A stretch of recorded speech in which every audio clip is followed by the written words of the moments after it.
बार बोल रहा हूँ, ऑटोनोमस डिमांड का ऑटोनोमस डिमांड वर्सेस हाँ ड्राइव ठीक है। डिमांड। नहीं नहीं, वो तो ड्राइव डिमांड बात नहीं, लेकिन ऑटोनोमस डिमांड एक्चुअली में होता क्या है, इस चीज को मैंने हिंदी इंग्लिश दोनों में समझाया, उसको बार बार सुनना। ठीक है ठीक सर। है, मैं तो अदरवाइज थोड़ा सा दिक्कत हो जाएगा। आज कहाँ से पढ़ा है मैम? ड्यूरेबल वर्सेस प्राइजेबल। पैराइजेबल नहीं है, वो पेरिशेबल है। Sorry, perishable perishable. अच्छा अच्छा, पेरिशेबल गुड्स किसे कहते हैं? चलो मैम को तब तक स्लाइड ओपन करने को, मैं तुम लोग को समझा देता हूँ पेरिशेबल गुड्स किसके। हाँ, चलो तब तक थोड़ा सा firm demand versus industry demand, ठीक है चलो समझाता हूँ। सबसे पहले ये चीज समझ लो कि पेरिशेबल गुड्स किसे कहते हैं, वो एक्सप्लेन नहीं हुआ था कल। पेरिशेबल गुड्स उस गुड्स को कहते हैं जो कि बहुत कम समय के लिए हमारे पास रहता है। ज्यादा रहेंगे तो वो स्पॉइल हो जाएगा, डिके हो जाएगा, या अनसेफ फॉर कंजम्पशन हो जाएगा। जैसे fruits, vegetables, meat, dairy products not diary, sorry, dairy products, ये सब जो होता है ये शॉर्टर पीरियड ऑफ टाइम रहता है, देखना वहां एक्सपायरी डेट लिखा हुआ रहता है। इन सब चीजों को जो कि कुछ वक्त के लिए रहता है, उसके बाद डिके हो जाता है या स्पॉइल हो जाता है, अनसेफ हो जाता है कुछ दिन के बाद, एक दो या कुछ घंटे के बाद, उस प्रोडक्ट्स को हम पेरिशेबल गुड्स कहते हैं। कुछ मेडिसिन भी होता है, ठीक है, वो पेरिशेबल है। आपका क्वेश्चन आएगा क्या कोई फ्लावर हुआ, टिकट हुआ, ये सब पेरिशेबल गुड है? हाँ, जैसे प्लेन का टिकट्स, कोई इवेंट का टिकट्स, ये सब शॉर्ट स्पैन ऑफ टाइम है। रिजर्वेशन टिकट ये भी पेरिशेबल गुड्स है। क्यों? आप जैसे ही अपना डेस्टिनेशन में पहुंच जाते हो, सीट छोड़ देते हो, आपका जर्नी खत्म, वहां से दूसरे का फिर रिजर्वेशन बनेगा। This type of things are called perishable goods. समझ में आ गया? Yes sir. चलो अब नेक्स्ट है, क्या है वो समझ में नहीं आ रहा, firm industry versus, firm industry versus क्या लिखा है, versus industry industry demand. Demand. अच्छा नहीं, फर्म, अच्छा अच्छा, फर्म क्या, फर्म डिमांड थोड़ा सा फॉर्म इजी है। Firm demand versus industry demand. हाँ, firm demand versus industry demand. अच्छा, क्या है ये दोनों, फर्म और इंडस्ट्री में डिफरेंस क्या है? सबसे पहले ये चीज समझो। फर्म डिमांड उस डिमांड को कहते हैं for a specific company product, ठीक है, कुछ स्पेसिफिक कंपनी का प्रोडक्ट जिसे हम, जैसे, और थोड़ा सा इलाबोरेट वे में समझाता हूं, the demand for the specific product और service of a single firm is called firm demand. और इंडस्ट्री डिमांड क्या है? The demand which is similar, the product is similar but for all firm and industry. अब इस चीज को मैं समझाता हूं। जैसे टाटा स्टील प्लांट एक बहुत बड़ा इंडस्ट्री है, ठीक है ना? सपोज ये जब स्टील ऑर्डर करता है या स्टील शीट्स या रॉ मटेरियल्स ऑर्डर करता है, तो इनका जितने भी ब्रांचेस है टाटा स्टील का, सिमिलर प्रोडक्ट, सिमिलर डिमांड वो करते हैं। Am I clear? इसे इंडस्ट्री डिमांड कहते हैं। और फर्म डिमांड का मतलब एक और स्टील प्लांट है, छोटा मोटा स्टील प्लांट है, ठीक है, छोटा मोटा स्टील प्लांट है, वाइड लेवल में वो काम नहीं करता, तो वो सिंगल प्रोडक्ट अपने फार्म के लिए ही मंगवाता है। ये डिफरेंस है फार्म डिमांड और इंडस्ट्री डिमांड में। समझ में आया कि नहीं आया? यहाँ इक्वेशंस दिया हुआ है, लेकिन जब तक मैं फार्म डिमांड और इंडस्ट्री डिमांड समझाऊंगा नहीं, तब तक ये नहीं जा पाएगा। Am I clear? यानी कि सर फॉर्म डिमांड हो गया जो थोड़ा बल्क में प्रोडक्ट बनाता हो, और इंडस्ट्री डिमांड हो गया जो इंडिविजुअल में बनाता हो। मैंने बनाने का बात तो कहा ही नहीं। यहाँ क्या लिखा था, मैं ध्यान से समझो पहले बात। डिमांड लिखा हुआ है, मंगवाना और डिमांड दोनों अलग है। डिमांड मतलब ये प्रोडक्ट मंगवाता है और रॉ मटेरियल्स मंगवाता है। फिर से बता देता, फार्म किसे कहते हैं? एक छोटा फैक्ट्री हुआ, एक छोटा जगह अपना बिजनेस सेटअप किया है, जिसका कोई और अदर ब्रांचेस नहीं है, दैट इज कॉल्ड फार्म। ये जब कुछ डिमांड करता है कंपनी, ये अपने फार्म रिलेटेड, तो ये सिर्फ और सिर्फ अपनी कंपनी के लिए ही डिमांड करता है, ठीक है। सपोज फॉर एग्जांपल, कैसे मैं बताऊं, जैसे अग्रवाल स्टील प्लांट, समझ लो, पहले ध्यान से एग्जाम्पल को समझो, एग्जाम्पल समझना बहुत जरूरी है। Without understanding the example you can not understand the meaning of this.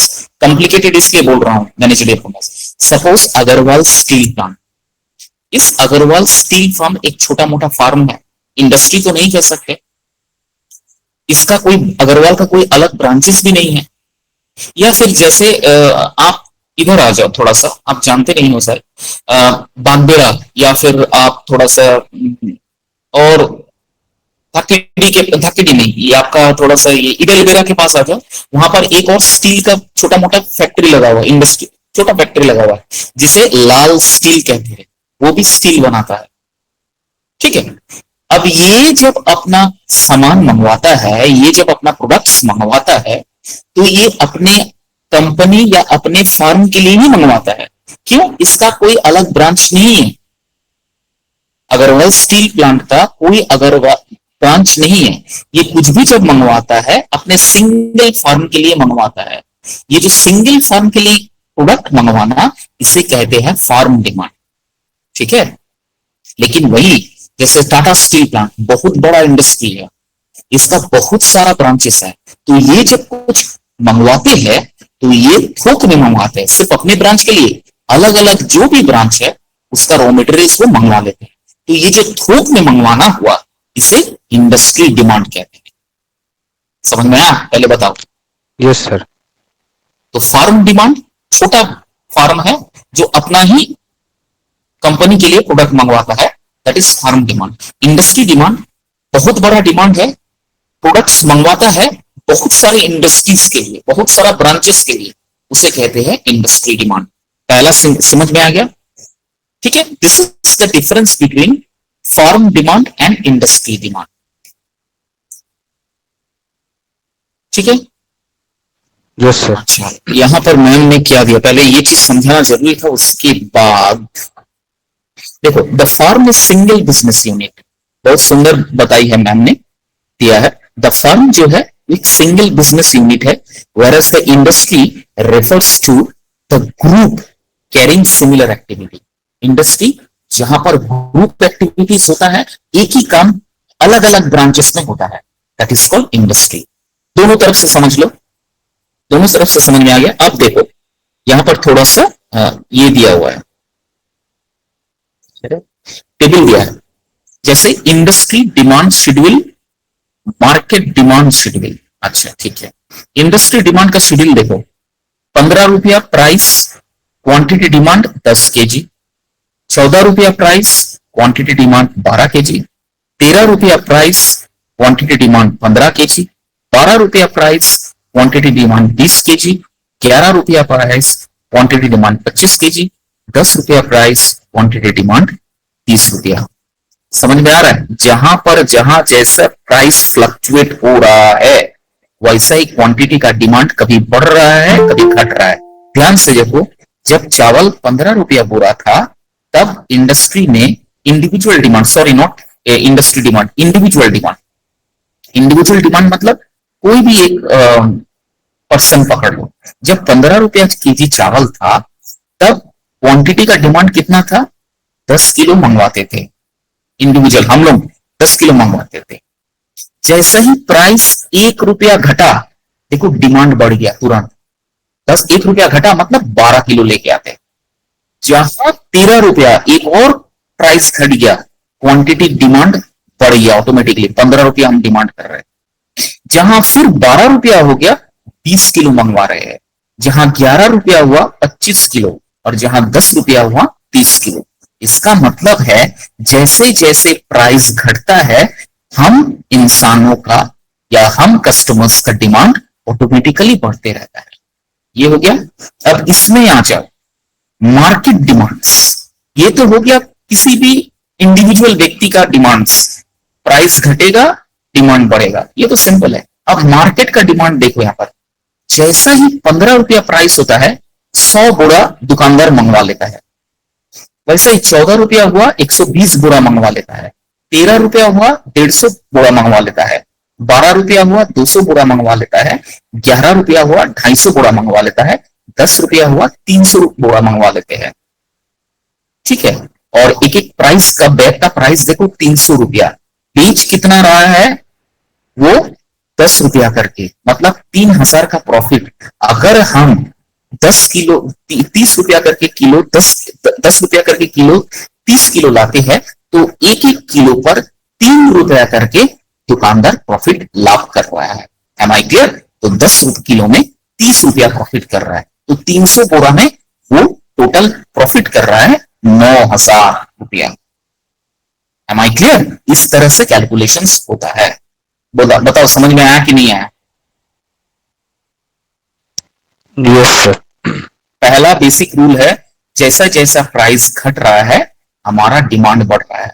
जैसे अभी हुआ था ना कि नरेंद्र मोदी जी ने इलेक्ट्रॉनिक्स का दाम घटा दिया, बाइक का दाम घटा दिया, गाड़ी का दाम घटा दिया, तो क्या हुआ, जो भी मिडिल क्लास फैमिलीज है अपना इंस्टॉलमेंट देके डाउन पेमेंट करके अपना गाड़ी लेके आ गया। क्यों? उसे पता है प्राइस मेरा घट गया है। अगर एमआरपी में प्राइस घटा है इसका मतलब अगर मैं उसे इंश्योरेंस करवाने चाहूंगा या फिर उसे डाउन पेमेंट करके लाऊंगा तो मेरा ईएमआई जो है किस्त जो होगा बहुत कम आएगा, जिसकी वजह से तुरंत चला गया।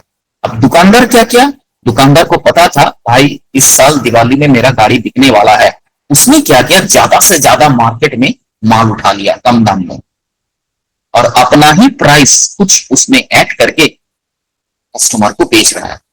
ठीक है, जैसे चावल इन्हों बेच रहा है, अपना प्रॉफिट अपना मार्जिन रख के।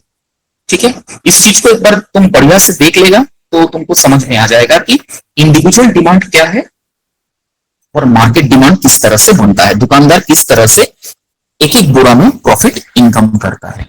ठीक है, एक बार देख लेना, फिर समझ में नहीं आएगा तो समझा दूंगा। इसमें दिक्कत वाली कोई बात नहीं है। हमेशा याद रखना, प्राइस जैसा जैसा घट रहा है दुकानदार भी ज्यादा से ज्यादा माल स्टोर कर देते हैं और कस्टमर भी ज्यादा से ज्यादा माल घर में लेके आते हैं। जब आलू 50 रुपया किलो था या 60 रुपया किलो तक गया था तब आदमी एक किलो 1.5 किलो 2 किलो इस तरह से लेता था। लेकिन जैसे ही 20 रुपया किलो हुआ वही 5 किलो, फिर वही 5 किलो 2.5 2.5 किलो 5 किलो करके आलू का आमदनी बढ़ने लगा। दुकानदार क्या किया, दुकानदार को पता था भाई 20 रुपया किलो आलू मतलब मेरा आलू खपतेगा बाजार में, तो उन्होंने 10, जैसे जब 50-60 रुपया था तो 2 बोरा या 1 बोरा आलू लाता था। जैसा ही दाम 20 रुपया घटा गया तो 10 बोरा लेके आता है। एक एक बोरा पे 4-4 रुपया 5-5 रुपया वो मार्जिन कमाता था। तो एक एक किलो में वो इस तरह का मार्जिन कमाता है। ठीक है, समझ में आ गया? Yes sir. ठीक है, next slide ma'am. Short run demand versus long run demand. Joel Dean defined short run demand as the demand with in its immediate reaction to price change, income fluctuations, income fluctuations, uh, income fluctuations and so on.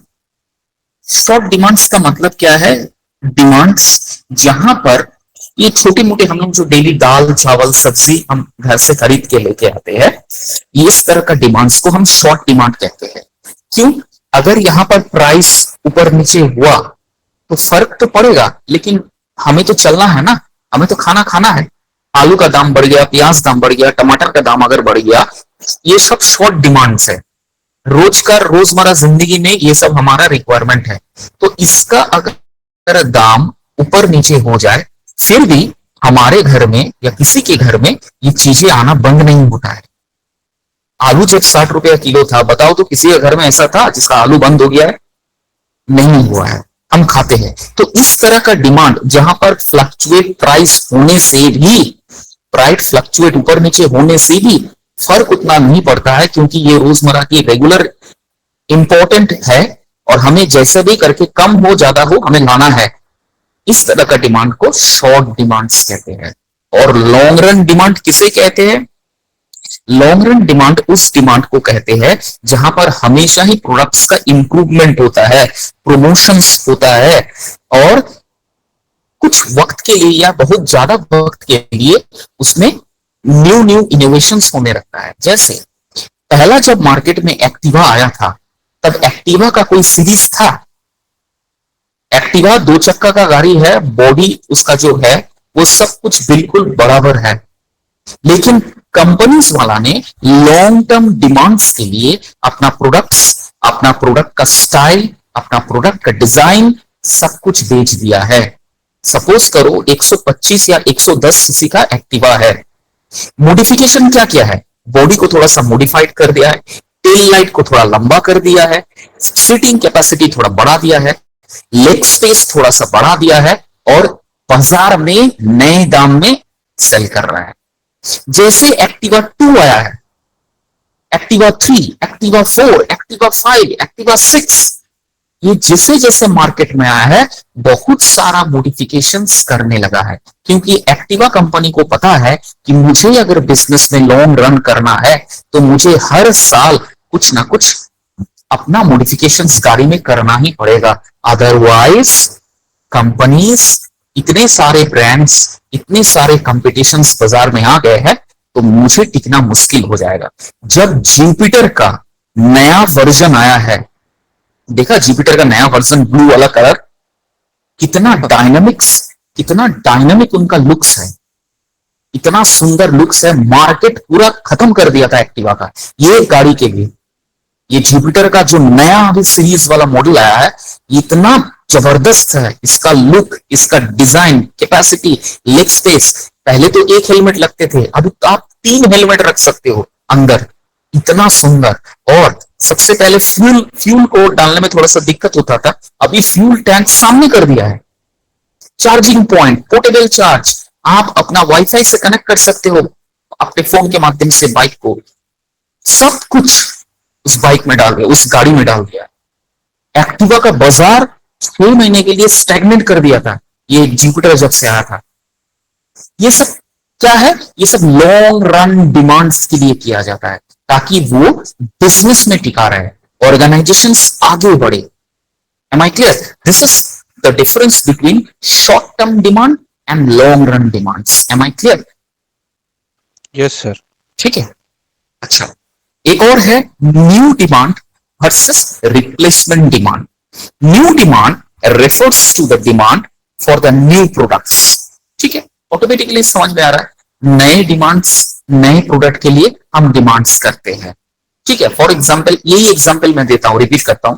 जब Jupiter का आया था नया वाला version, ZX Jupiter with disc brake नया वाला आया था, भाई साहब इतना क्रेज इसका था कि वेटिंग में चल रहा था। हमारे ही एक कॉलीग इस अपना सेकेंड अपना जो एक्टिवा था उसको 30,000 ना 40,000 में बेच के वो जुपिटर नया लिया, इतना इसका क्रेज बढ़ गया था। जानती हो 7 महीना इसको वेटिंग करवाना पड़ा।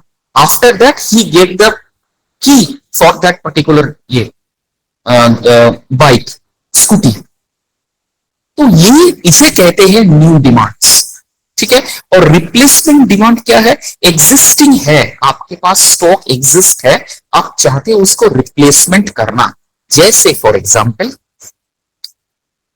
इसको क्या मैं समझाऊं, कैसे समझाऊं? फॉर एग्जाम्पल जैसे एक्टिवा आपने लिया है, चलाए, 1 साल आप चलाए, अब आपको लगता है कि नहीं, बहुत सारा ऐसा कस्टमर्स है जो हर वक्त अपना गाड़ी कुछ ना कुछ मॉडिफिकेशंस, कुछ ना कुछ चेंज करते रहते हैं। 6 महीना, 1 साल चलाया, 1.5 साल चलाया, वो जाके उस गाड़ी को रिप्लेसमेंट बेच देते हैं और दूसरा नया मॉडल को वो लेके आते हैं, उसका रिप्लेसमेंट कर देते हैं। कहीं पर नहीं बेचते, जिस दुकान से वो रिप्लेसमेंट चाहता है, नया मॉडल चाहता है, उसी दुकान में इसको एक्सचेंज कर लेते हैं। जैसे होता है ना, फ्रिज एक्सचेंज हो गया, टीवी एक्सचेंज हो गया, रेफ्रिजरेटर एक्सचेंज हो गया, वॉशिंग मशीन एक्सचेंज हो गया। This are all called replacement demand, the demand which are replaced on based on existing stock, that is called replacement demand. समझ में आया?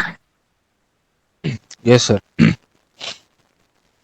और टोटल मार्केट सेगमेंट और मार्केट सेगमेंट, वो जो मैंने पहले फार्म और इंडस्ट्री डिमांड पढ़ाया था ना, that is the total market और सेगमेंट मार्केट। नाम अलग कर दिया है लेकिन इसका जो मेन जिस्ट है वो एक ही है। ठीक है, एक ही है, total market and segment market demand. जैसे चलिए इसका एक भी एग्जांपल देता हूं। मच्छी खरीदने जाते हो तन्मय? हाँ। मार्केट में, I don't know about the other, Kadma market में कभी अगर मच्छी खरीदने आओ जानते हो वहां अलग अलग मच्छी का अलग अलग काउंटर्स कॉर्नर्स बना हुआ है। कदमा में बाजार जो है, कदमा मार्केट का जो मार्केट है, उसमें दो मार्केट है मच्छी का। एक मार्केट इनसाइड और एक मार्केट आउटर लिप में है।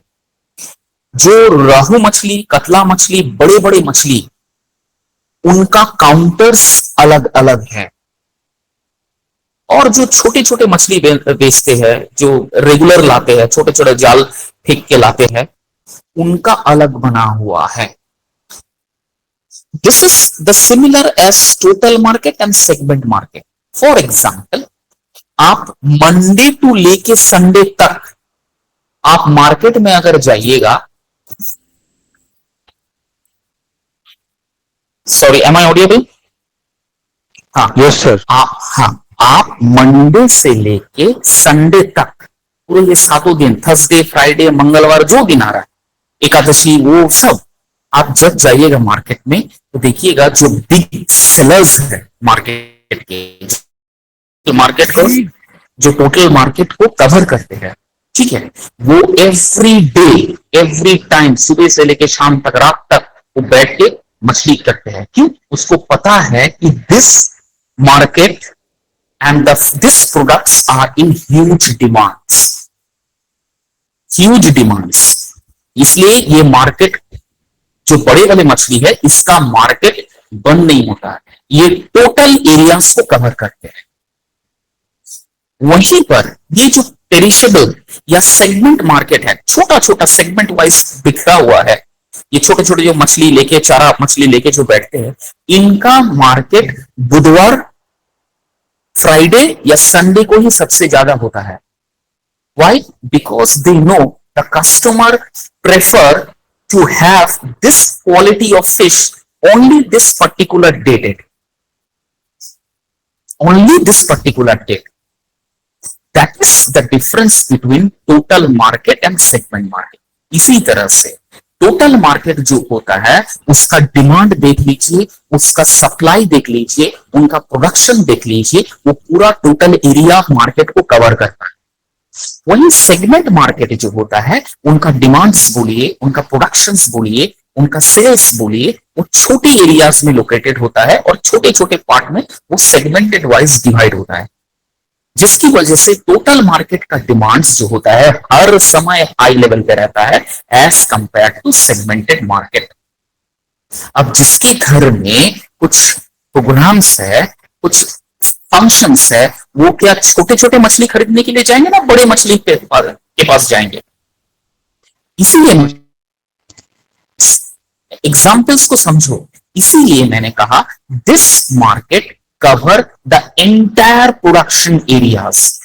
That is why it is called total market demands and segmented market demands, जिसका प्रोडक्शंस बोलिए, जिसका मैन्युफैक्चरिंग बोलिए, जिसका सप्लाई बोलिए, कम से कम लिमिटेड पीरियड ऑफ टाइम और stipulated period of time, that is called segmented market demands. Am I clear? समझ में आ गया? Yes sir. देखो यहां पर दिया है, जैसे दिया है, let us take the consumption of sugar in a given region, the total demand for sugar in the region is the total market demand।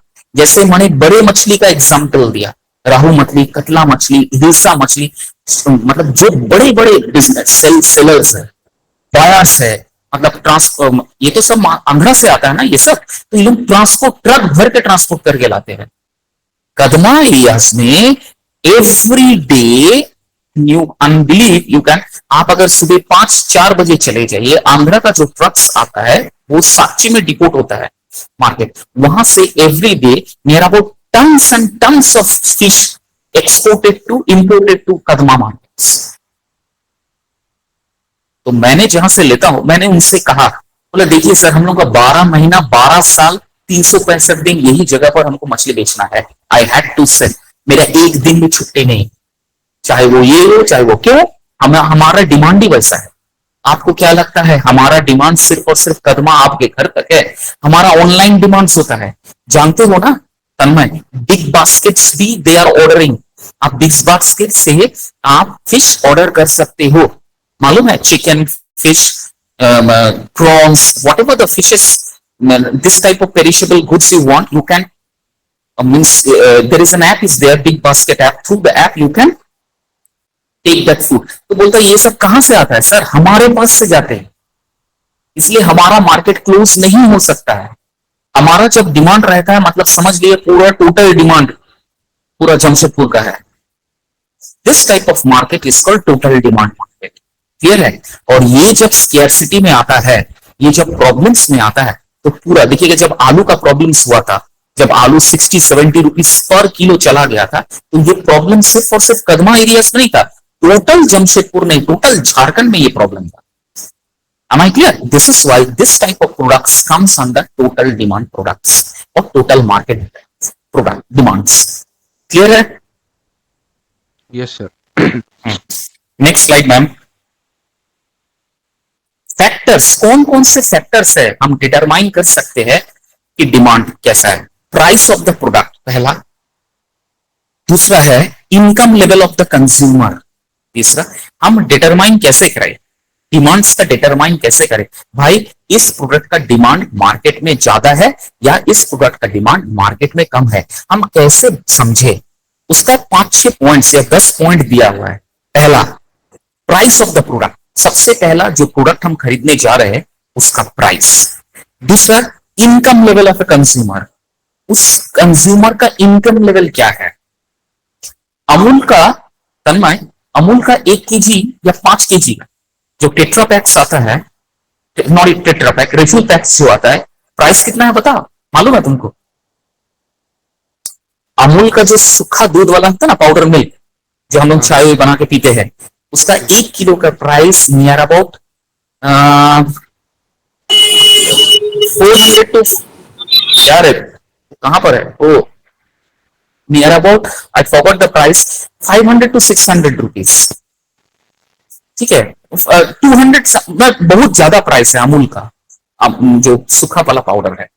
अब अगर वही 5 किलो वाला ले लीजिए तो वो 800 से 1000 रुपीज जाता है। तो जो मैन्युफैक्चरिंग कंपनीज है उसको पता है कि बहुत कम कस्टमर्स ऐसे मार्केट में अवेलेबल है जो कि 5 किलो या 1 किलो का पैकेज का डिमांड करते हैं। आप बाजार जाइएगा तो देखिएगा 10 रुपया 5 रुपया का अमूल का पैकेट टंगा हुआ है दुकान में, है ना? इसका मतलब क्या है? What is the meaning of this? इस साइकोलॉजी को समझो। इससे ना सबसे ज्यादा प्रॉफिट कस्टमर्स को नहीं, दुकानदार को नहीं, वो जो मैन्युफैक्चर कर रहा है ना, प्रोडक्शन हाउस जो है अमूल कंपनी को, उसको फायदा पहुंच रहा है। सारा दिन में 5 किलो का जो दूध वाला है, 5 किलो का जो डब्बा है या फिर 1 किलो वाला जो है, वो कितना सेल करता है, और 10 रुपया या 5 रुपया का जो पैकेट होता है वो कितना सेल करता है। कैलकुलेशंस करके देखा जाए, if you calculate this thing, आप अगर इसका रेशियो आप निकाले तो maximum customers prefer and opt to purchase the Amul which consisting the price of 10 rupees और 5 रुपीज। सिमिलरली पहले शैम्पू का सैशे 1 रुपया 2 रुपया में आता था, फर्ज करो, नहीं, बिग बिग बॉटल्स हम लोग खरीदते थे, बट नाउ इतने सारे वेराइटीज ऑफ शैम्पू, सनसिल्क हुआ, क्रिसमस हुआ, क्लिनिक प्लस हुआ, सब 1 रुपया 2 रुपया में शैम्पू, डव हुआ, डव तो सबसे प्राइस वाला था, वो भी अब 1 रुपया 2 रुपया में निकाल दिया। अरे यार 20 रुपया का साबुन आपको मिल रहा है, छोटा डव, आदमी उसी चीज को ले रहा है, आदमी को लग रहा है मेरा पॉकेट फ्रेंडली हो रहा है, आई एम कंज्यूमिंग, मैं कुछ सेविंग्स कर रहा हूं। अल्टीमेटली सेविंग्स नहीं, आप ज्यादा से ज्यादा एक्सपेंस कर रहे हो और कंपनीज को फायदा पहुंचा रहे हो। कंपनीज को पता है, अब देखो कैसे, अब 5 रुपया या 10 रुपया का दूध का जो पैकेट है वो कितना दिन चलेगा? अगर आप 5 जन चाय पीते हो तो एक ही दिन में कंप्लीट हो जाएगा, एक ही बार में कंप्लीट हो जाएगा। तो कस्टम जो मैन्युफैक्चरर है उसको पता है शाम को फिर वो 10 रुपया का पैकेट लेने आएगा। देख, कस्टमर्स का 10 रुपया पॉकेट से निकालना ना कोई तकलीफ नहीं होता है, लेकिन अगर कस्टमर 10 रुपया से ज्यादा 500 रुपया या 100 रुपया अगर निकालने जाएगा ना तो उसको थोड़ा सा तकलीफ होगा। लॉजिक को समझो, साइकोलॉजी को। आज इसीलिए मार्केट्स में ये सारा कुछ प्रोविजंस किया गया है। सब कुछ देखो छोटा छोटा आपको मिलता है। 10 रुपया का Colgate you can get it, 10 रुपया का toothbrush you can get it, shampoo, तेल ले लीजिए 10 रुपया का, each and everything you can get with a minimum price. But सबसे ज्यादा प्रॉफिट अर्न इसी में से हो रहा है, इसी में से हो रहा है। तो इससे हम डिटरमाइन कर सकते हैं फैक्टर्स। थर्ड वन इज, क्या लिखा है, third one is test and preferences of the consumer. इसको तो समझाने की जरूरत नहीं, जो सबसे ज्यादा टेस्ट होगा कंज्यूमर उसी को प्रेफर करेगा। नेक्स्ट है price of related good which may be substitutes complementary. कभी कभी क्या होता है, कुछ सप्लीमेंट्री गुड्स या कुछ कॉम्प्लीमेंट्री गुड्स या substitutes goods they use to prefer. जैसे ये जो मैंने अमूल का प्रोडक्ट्स बताया, दूध जो सूखा वाला पाउडर बताया, पाउडर वाला जो बताया, इसका एक और है एवरेडी आता है, दो आता है, एक एवरेडी आता है और एक अमूल आता है। तो सब एवरीडे, सॉरी एवरीडे, यस। तो कस्टमर्स अगर देख रहा है कि मैं जो डेली लेता हूं, कंज्यूम करता हूं, वो आज मार्केट में अवेलेबल नहीं है, तो उसका सब्सटीट्यूट मैं वही दाम में मुझे मिल जा रहा है, इसीलिए ना कंपटीशन इतना बढ़ गया है। That is why the competition also, pipeline में इतना सारा प्रोडक्ट्स आ गया है दैट आप सब कुछ मिल रहा है। अभी तो आपको आईआरसीटीसी भी छोटा छोटा पाउडर निकालना स्टार्ट कर दिया, सूखा वाला जो हम चाय बना के पीते हैं, वो भी निकालना स्टार्ट कर दिया। कंपटीशन इतना टफ हो गया। तो कस्टमर्स क्या करते हैं, they never ever wait for any particular individual preferred products, they always find out some substitutions if the condition, if the product is not available in the market. इससे भी factors हम determine कर सकते हैं कि डिमांड कहां पर चढ़ गया है। नेक्स्ट है expectations about the price in future. इसको डिटरमाइन करना थोड़ा सा टफ है। एक्सपेक्टेशंस, प्राइस इसका बढ़ेगा कि घटेगा, ये तो दुकानदार भी नहीं बताता है। आपको मालूम है एवरी डे जो शॉप ओनर्स होते हैं, किराने की दुकान होते हैं, आप कभी उनसे जाके थोड़ा सा 1:1 बातचीत कीजिएगा, जब वो फ्री रहेंगे और अच्छा जान पहचान है, आप रेगुलर उनसे हर महीना अगर घर के लिए सामान लेके आते हो तभी वो आपको बताएगा। देखिएगा वो एक बात बोलता है क्या, कि आज जो चीज मैंने खरीदा है, कल वही चीज मैं वही दाम में मुझे नहीं मिलता है, लेकिन मैं उस दाम में आपको नहीं बेच पा रहा हूं। जैसे फॉर एग्जाम्पल, और छोटा सा एग्जाम्पल इसका देता हूं, क्लियर हो जाएगा। एक्सपेक्टेड प्राइस हम क्यों नहीं कर सकते, कस्टमर नहीं कर सकता लेकिन दुकानदार बता सकता है। कस्टमर क्यों नहीं कर सकता, फर्ज करो मैं आलू लेने के लिए गया हूं, वेजिटेबल्स में आलू लेने के लिए गया हूं, जो आलू दुकानदार खरीद के ला रहा है वो बोरा में कटा हुआ आलू, छोटा आलू, ये सब अलग है, उसी में आ रहा है। अब हम जब खरीदने के लिए जा रहे हैं, हम कटा हुआ छोटा आलू हम नहीं खरीदेंगे, हम एकदम चूज करके हम अपने मन मुताबिक खरीदेंगे। समझो, लॉजिक को समझो। तो जब मैंने ये चीज दुकानदार से पूछा, बोला सर जी आप लीजिएगा ये कटा हुआ छोटा हुआ आलू, तो हम बोलते रहे, हम उनसे पूछे सर जी तब आप क्या करते हैं, प्राइस आज कुछ घटा है? बोला नहीं सर, प्राइस जैसा है 1-2 रुपया ज्यादा देके हमको लाना पड़ता है, लेकिन हम आपको वही दाम में बेचें, हमको बेचना पड़ेगा। कंपटीशन इतना बढ़ गया है कि हम अगर 1 रुपया बढ़ा के बेचने के लिए जाएंगे, मेरा बगल वाला अगर जान गया तो वो 1 रुपया कम में करेगा, तो कस्टमर्स वहां चला जाएगा। इतना टफ कंपटीशन हो गया है, ठीक है। इसलिए दुकानदार क्या करता है, they are also very clever. अब उसको भी तो इनकम करना है भाई, वो जो बोरा खरीदा है 900 कितना रुपया बोरा, वो एक बोरा आलू लेके आया है, उसको तो बेचना पड़ेगा। वो क्या करता है, छोटा आलू का प्राइस अलग रख देता है और कटा हुआ आलू का प्राइस अलग रख देता है।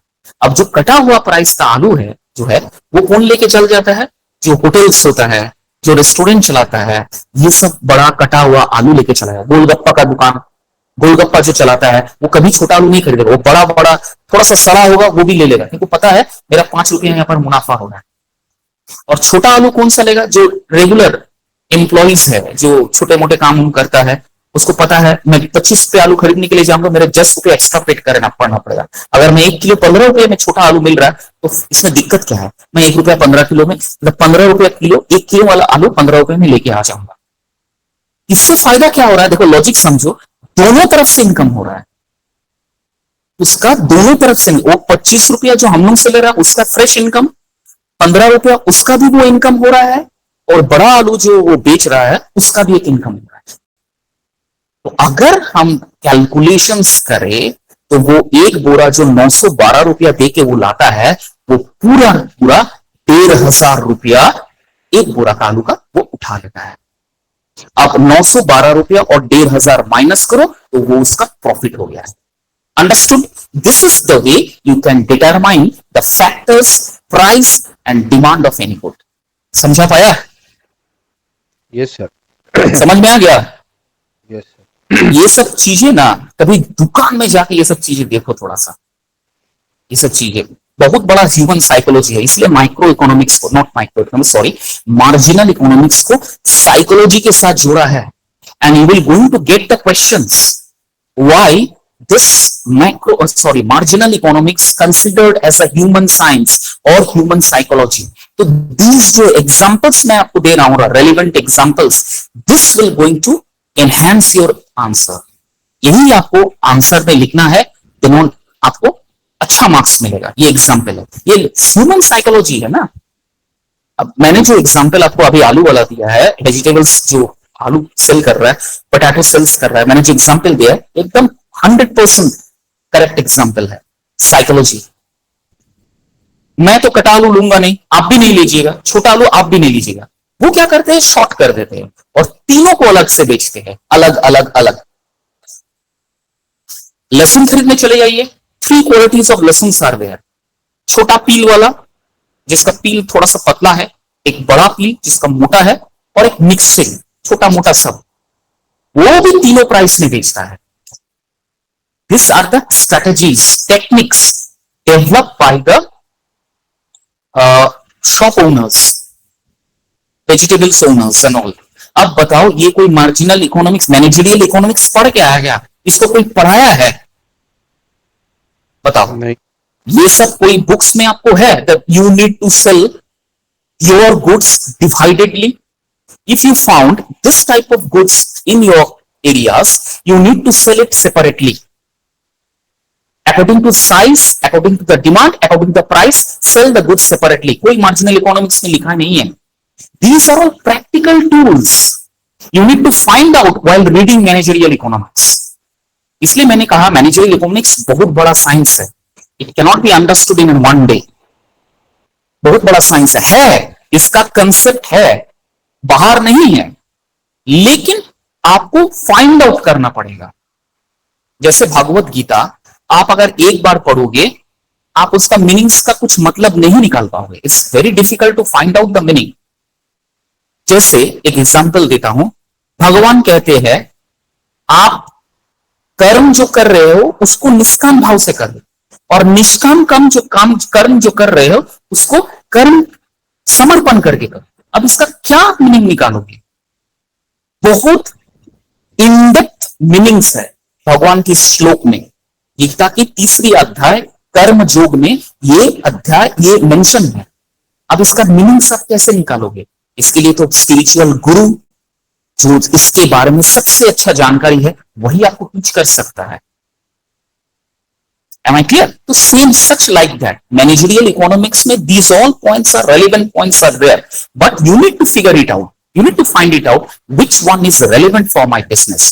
That is why managerial economics is also known as a tools. ठीक है? According to that, डिमांड्स कैसे बढ़ता है? Size of the populations. Size of the populations भी कभी कभी डिमांड्स बढ़ाता है।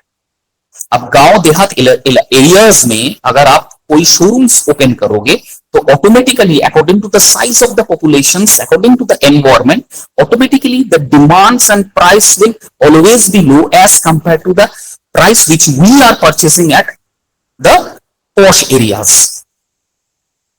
है ना? फ्लक्चुएट होता है, प्राइस डिफरेंशिएट होता है। विश्वास नहीं है? आप कुछ भी परचेस करके देखिए, वेजिटेबल्स हुआ, कुछ भी रॉ मटेरियल्स हुआ, आपको लगता है ये जो गाड़ी का प्राइस है, जो हम लोग 2 व्हीलर 4 व्हीलर खरीदते हैं, ये हर एक सिटी में अलग अलग है। टन में कभी कंपेयर करके देखना, ये सब चीजें हर एक सिटीज में अलग अलग है। आप यहां से रांची चले जाइए, आप वहां पर प्राइस देखिए, अभी गूगल करके देखो what is the price of particular कोई भी बाइक ले लो, अभी अगर कैलकाटा चले जाओ, वहां पर प्राइस देखो, always there is a fluctuation in the price. Why is the reason? According to the environment, according to the demand and the size of the population.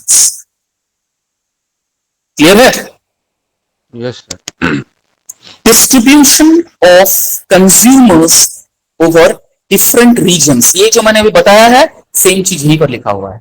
हम जो प्रोडक्ट का डिस्ट्रीब्यूशन करते हैं different areas, different state, different regions में, ये भी एक important strategies है to find out the exact demand and price of a product. ठीक है. And last, any other factors capable of affecting the demands. ओ ठीक है, any other factors capable of affecting the demands. कुछ और factors होता है, क्लाइमेटिक, एनवायरमेंटल, ऑब्जर्वेशनल, बिहेवियरल, ये अदर फैक्टर्स है जो कि प्राइस और डिमांड्स दोनों को फ्लक्चुएट करता है. तो these are the factors which determining the demands. आया समझ में? मैं थोड़ा सा स्लो जा रहा हूं ताकि आप लोगों को पॉइंट्स समझ में आए. ये लास्ट वाला थोड़ा फिर से समझाइए ना. लास्ट वाला समझ में नहीं आया? नहीं. अच्छा, क्या लिखा है? Any other factor. तो क्लाइमेटिक फैक्टर्स हो सकता है, क्लाइमेटिक चेंजेस फैक्टर्स हो सकता है, ठीक है, ऑब्जर्वेशन, बिहेवियरल फैक्टर्स हो सकता है. ये सारा कुछ फैक्टर्स होता है जो हमारा प्राइस और डिमांड का लेवल को आगे बढ़ाता है. चलिए समझाता हूं. क्लाइमेटिक कंडीशंस, सपोज वही एग्जांपल आ जाता हूं वेजिटेबल्स में. Climatic conditions when it is very rainy season और when it is a dry humid season, तभी वेजिटेबल्स का फ्लक्चुएशन होता है. प्राइस और डिमांड का फ्लक्चुएशन होता है कि नहीं, पहले बताओ. हाँ. तो ये एक फैक्टर है, क्लाइमेटिक कंडीशंस. ठीक है, ये एक सबसे इंपॉर्टेंट फैक्टर्स है. जब भी ह्यूमिड रहेगा और या तो फिर हेवी रेनिंग सीजन रहेगा, आप पेरिशेबल गुड्स परचेस करने के लिए जाइए, वेजिटेबल्स हुआ, मीट हुआ, डायरी प्रोडक्ट्स हुआ, फूड प्रोडक्ट्स हुआ, अब चलिए जाइए देखिएगा प्राइस फ्लक्चुएशंस डेफिनेटली होता है ना.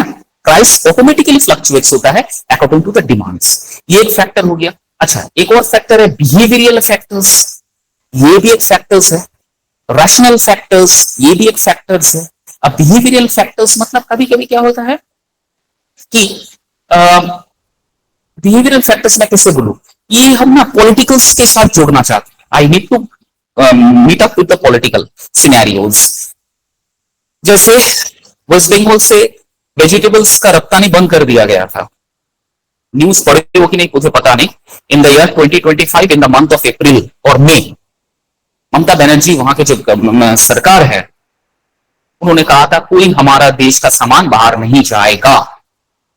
ऑटोमेटिकली क्या हुआ था, उनका कुछ परसेप्शन था, कुछ बिहेवियरल इश्यूज था, जेडीयू के साथ उनका कुछ कोलैब नहीं हो पा रहा था, जिसकी वजह से वो गुस्से में आके पूरा ट्रांसपोर्टेशन को ब्लॉक कर दिया गया था, जिसकी वजह से ये जो आमदनी था ये प्रॉब्लमेटिक हो गया था. कुछ पॉलिटिकल इश्यूज ऑटोमेटिकली होता है जिसकी वजह से प्राइस और डिमांड का फ्लक्चुएशंस देखने को हमें मिलता है. एक ये हो गया, एक प्रॉब्लम्स हो गया. अपार्ट फ्रॉम दैट कुछ और सिचुएशंस होता है जिसकी वजह से प्राइस का फ्लक्चुएशंस इधर उधर होता है, लेकिन मैक्सिमम दो ही होता है. एक क्लाइमेटिक एनवायरमेंटल कंडीशंस, दूसरा है आपका पॉलिटिकल इश्यूज या फिर आपका बिहेवियरल इश्यूज. ये दोनों की वजह से आपका प्राइस फैक्टर्स डिटरमाइन करता है. क्लियर है? Yes sir. Ma'am next slide.